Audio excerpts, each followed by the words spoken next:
अस्सलाम वालेकुम, बोल न्यूज़ हेडक्वार्टर्स में खुश आमदीद। मैं हूँ मोहम्मद कामरान। मैं हूँ शाइस्ता शहजाद और मैं हूँ आमना अकरम। आज़ाद कश्मीर में इंतखाबी मैदान आज सजेगा। इंतखाबात में 32,20,000 से ज़ायद वोटर्स हक़ राय दही इस्तेमाल करेंगे। पाकिस्तान में बसने वाले 4,05,253 कश्मीरी भी वोट डालेंगे। 40,000 पुलिस एहलकार और पाक फौज के 6 से 7,000 जवान तैनात कर दिए गए।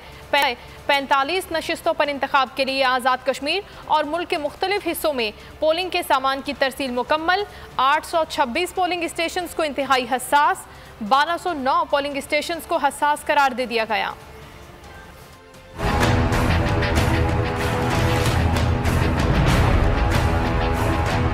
लगेगा तीर या धाड़ेगा शेर, बल्ला मारेगा छक्का या तराजू का चलेगा जोर। आजाद कश्मीर में आज सजेगा इंतखाबी मैदान। 45 हलकों में 724 उम्मीदवार इलेक्शन लड़ेंगे। रियासत आजाद जम्मू और कश्मीर के 33 और महाजरीन के 12 हलकों पर पोलिंग होगी। महाजरीन के हलकों पर इलेक्शन के लिए चारों सूबों के शहरों में पोलिंग स्टेशन कायम। आजाद कश्मीर और मुल्क के मुख्तलिफ हिस्सों में पोलिंग के सामान की तरसील।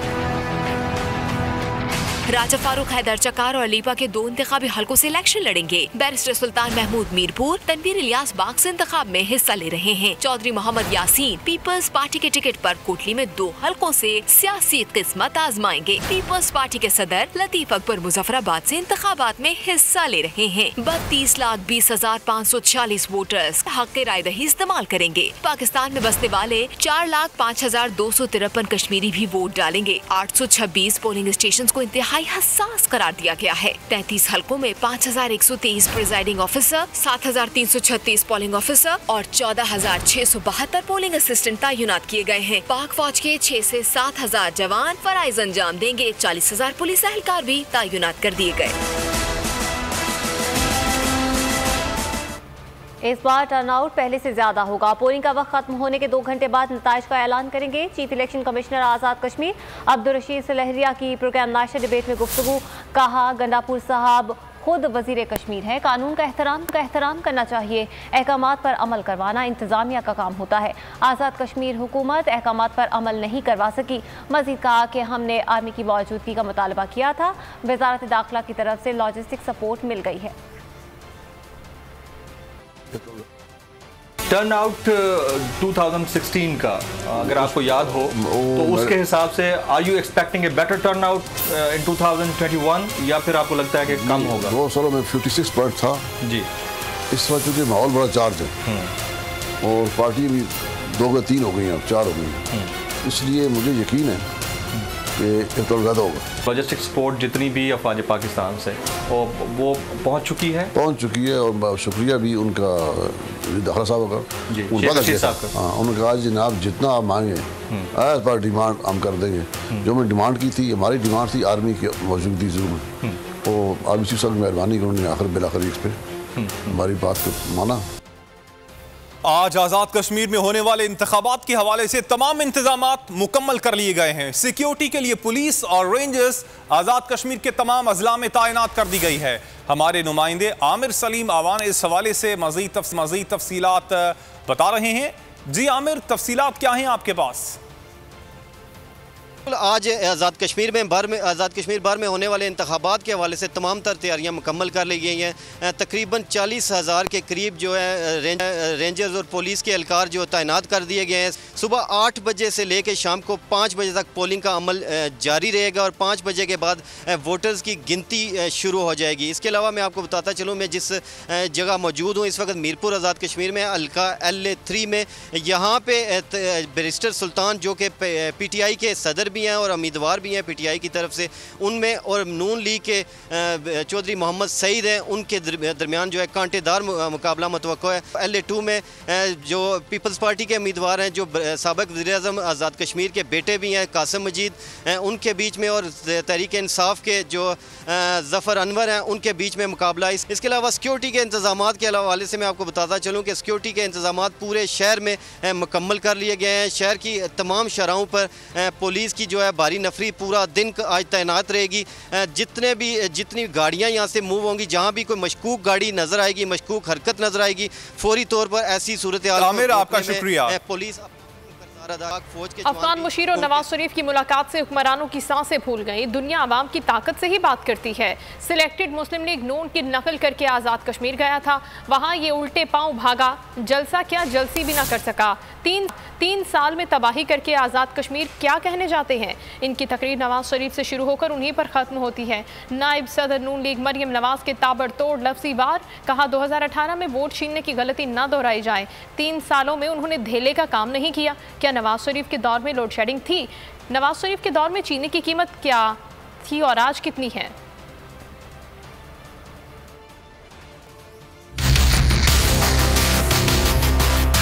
ये जो सिलेक्टेड है ना, सिलेक्टेड, ये मुस्लिम लीग नून की नकल में भागा भागा कश्मीर गया। इसके हाथ पांव भूल गए कि मुस्लिम लीग नून का एक से एक बड़ा जलसा अल्हम्दुलिल्लाह हो रहा है। पहले कश्मीर गया, करोड़ों रुपया खर्च करके गया और उल्टे पांव भागा वहां से, लेकिन जलसा नहीं, जलसी भी नहीं कर सका, जलसी भी नहीं कर सका। तुम 3 साल हुकूमत करने के बाद आजाद कश्मीर को जाके बताते कि 3 साल में यहाँ क्या कारनामे करके आए हो, क्या तबाही मचा कर आए हो, जो आप आजाद कश्मीर से वोट मांगने जा रहे हो। वहाँ पर जाकर भी तकरीर का शुरू भी नवाज शरीफ, तकरीर का दरमियान भी नवाज शरीफ, तकरीर का आखिर भी नवाज शरीफ। वोट को इज्जत दो, लेकिन सियालकोट वालों, डस्का वालों, वोट को इज्जत कैसे दी जाती है, ये डस्का सियालकोट ने पूरे पाकिस्तान को दिखा दिया है।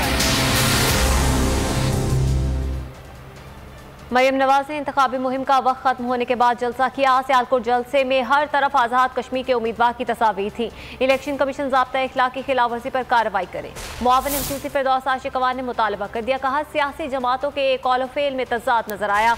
दोनों सियासी जमातों की तोपों का रुख इमरान खान की तरफ रहा। जाली राजकुमारी कश्मीर की हसीन वादियों में खड़े होकर कौमी सलामती के इदारों के खिलाफ बोलती रहीं। मकबूजा कश्मीर में मोदी ने फौजें दाखिल की तो जाली राजकुमारी मुकम्मल खामोश रही।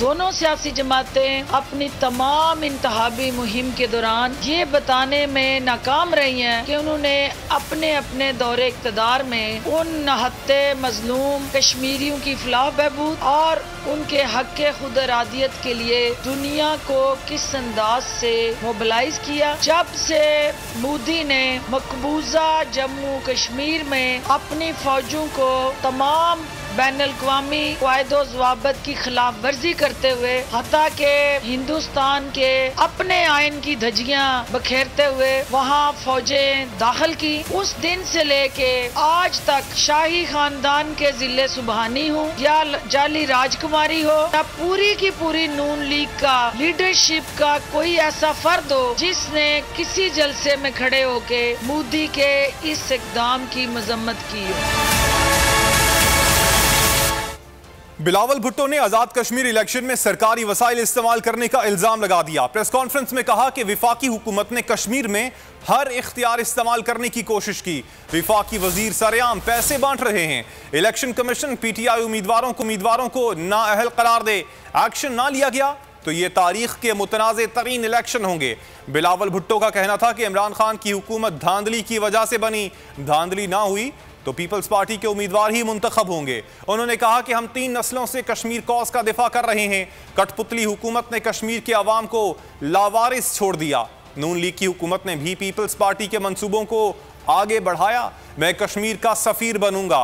इमरान खान कुलभूषण का वकील बन गए।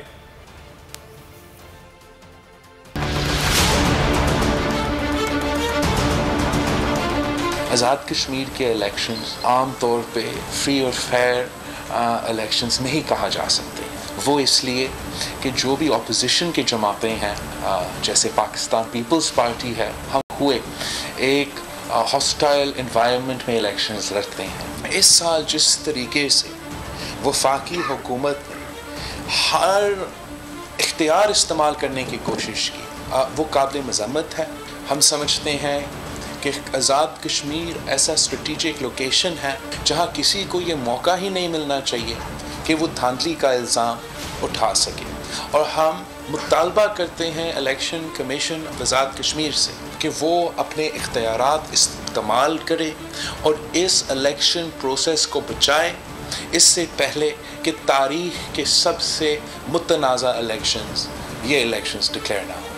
अगर इलेक्शन कमीशन उन सारे के सारे पीटीआई के उम्मीदवारों को कल तक नाअहल नहीं किया जाता तो ये इलेक्शंस बहुत ही मुतनाज़ा हो। 3 साल में बैठे हुए इमरान की कठपुतली वफाकी हुकूमत, इन्होंने दोनों आज़ाद कश्मीर के अवाम को लावारिस छोड़ा।